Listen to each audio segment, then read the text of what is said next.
First of all, you're notoriously known for being like the tough guy actor. Is there a benefit to having that level of intimidation whenever you walk into meeting people, or is it kind of like the thing that works against you?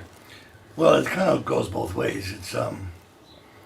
It'll help you get a good table at a restaurant, and I mean it's kind of a two-edged sword. It can work in your favor depending on how you use it, and then it can also work against you in times where you're trying to be convincing for a different kind of role, and people have a singular opinion of who you are and what you're about based on pictures that were successful or you know I was doing nefarious things. So I mean, I'd rather have a reputation than not have one at all. I mean, I don't want to bore anybody, and but a lot of the stuff that I've done, I didn't write it. I just interpreted it. So I can't be all to blame for it. But it's a good thing, and sometimes it's not. I mean, it's. Have you ever had a situation in your life where there's a kid that recognized you from Free Willy, and then a parent recognized you from like Reservoir Dogs or The Getaway?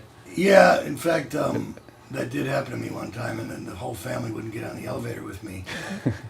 And it was a very strange moment because the little kid really wanted to, he was like, it's Glenn, it's Glenn. And I was like, yeah, I'm so glad you brought that up. And the father was like, that's that fucking guy that's that fucking animal from The Getaway, holy Christ. And, and then when the elevator opened, and I invited them to get in, and he like grabbed the kid and pulled him back, and I was like, okay, and I just got on by myself.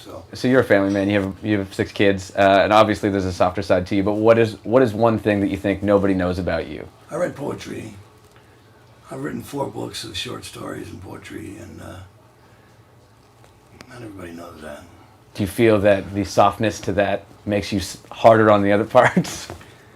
I don't know. It's most of what I wrote is kind of reflective of my childhood, and I started writing as a way to take up spare time, and wasn't intending on having it in a book, but I got a publisher, and it happened. So, go figure.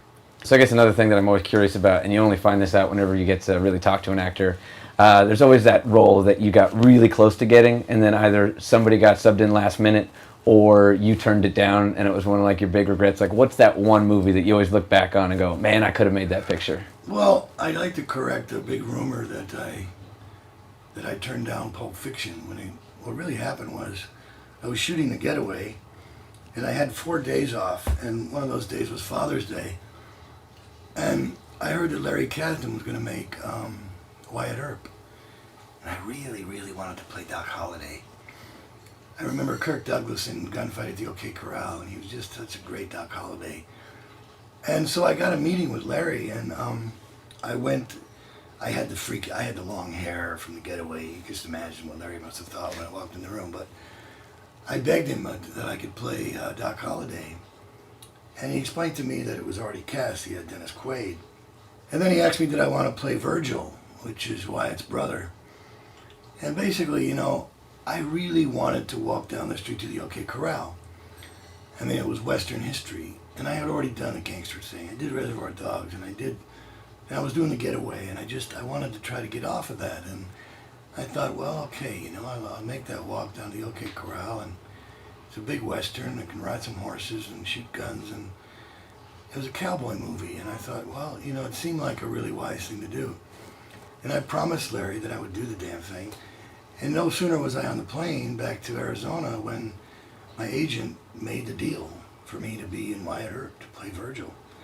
Had I known it was going to be such a long walk down the OK Corral, I would have suggested we ride. It kind of puts everybody to sleep by the time we get down there.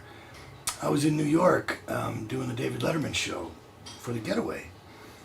And Quentin comes to me with Pulp Fiction. And I try to explain to him that I couldn't do it, that I was contracted to do Wyatt Earp. And so this whole rumor started that's been around forever that I turned down Pulp Fiction. And it's not really the way it happened.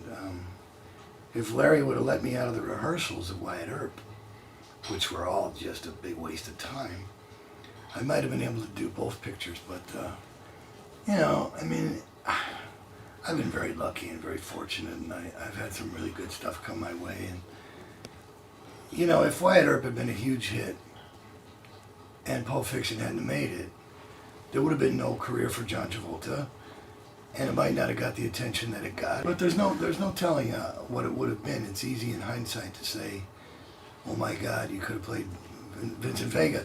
But if I had done that, I'd be playing my own freaking brother, because I was Vic Vega in Reservoir Dogs, and Vincent is supposed to be Vic's brother. So unless he had a twin, I don't know how that would have come off. But, supposedly we're going to do the Vega brothers, which would be John and I together. That's kind of up to Quentin. There's no news on that. Last time he talked to me about it, he said that he couldn't make a prequel because John and I were now too old to be believed as the before the events of either picture. But he wanted to make it after that, and that we would be the twins of Vincent and Vic, and we were coming back to America to avenge the deaths of our brothers.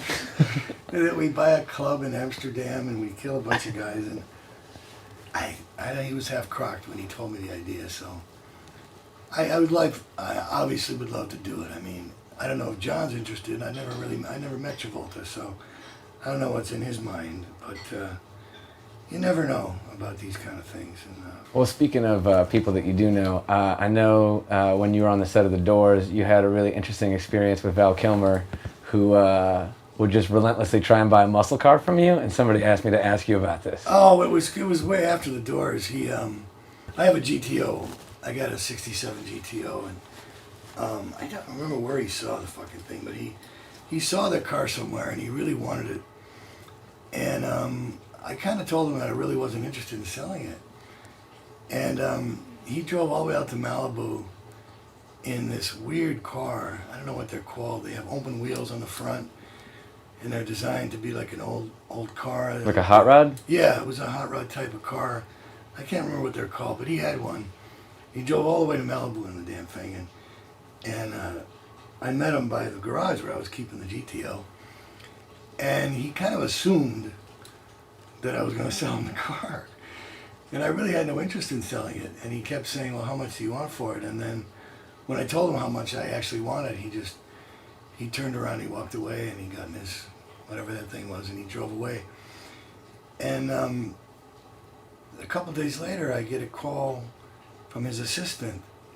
This was like right before the Academy Awards, and I get this call that he's sending a flatbed to my house to pick up the GTO. And I said, well, how is that going to happen? And he goes, well, he just wants to use it for the Academy Awards. And I said, he's going to roll up to the Academy Awards in my GTO. I said, that doesn't really make much sense. I said, why would you want to do that, Val? I owe him $8 grand, by the way. He owed me some money when we were doing The Doors, and I never paid him. You probably shouldn't have said that on camera. I'll give you your money, Val. Or will I? Now, speaking of other prized possessions, A, what is it like to have an action figure of yourself? Is it weird? And B, I understand some of your kids did something with some of them and maybe made a movie with them. My son Christian made a movie with the Reservoir Dogs dolls, and it's actually really, really good. I mean, he held them, and he filmed it himself, and he did their voices, and he created this whole scene of a bank robbery with the dolls, and it really was cool. He really did a nice job with it, and it was kind of exciting to have an action figure. But the first one that came out was only about that big, and it was plastic, and I remember finding it in the bushes with the fucking head was busted off. You know, and then one of the leg was like gone, and then I found the head, and I tried to, glue it all back together. And when the bigger one came out, one of my sons actually tried to blow it up with firecrackers, and they were getting like a big kick out of abusing my dad's action figure. And boys will be boys. And so now I have some, but they're hidden. All right, well, I only have one last question. Yeah. What's Quentin Tarantino like? I'm just fucking with you. Thank you so much for sitting down with Badass Digest, man. It was a pleasure. I'll see you around. God bless. Good? Good. Thanks so much, man. That was fun. Shorty, smile, man. It was the first time someone actually had the balls to be that way. Thank you much.